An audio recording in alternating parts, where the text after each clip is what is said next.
In our first alert update, Drew Best joins us now live in the studio with the latest on the search for Sophia. Drew.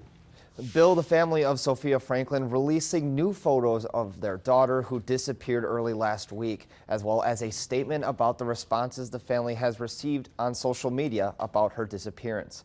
It reads in part, quote, "For the sake of our other children, we are trying to maintain some privacy. Also, we have found that making our post public have opened our family to gross assumptions, slander, and horrible accusations that are extremely hurtful. It should be pointed out that these keyboard warriors are preventing us from getting our message out and getting Sophia to safety," end quote. We'll give you another look now at those new pictures released by the family. As we've previously reported, Franklin was last seen at her home in Beaver Dam the night of February 2nd.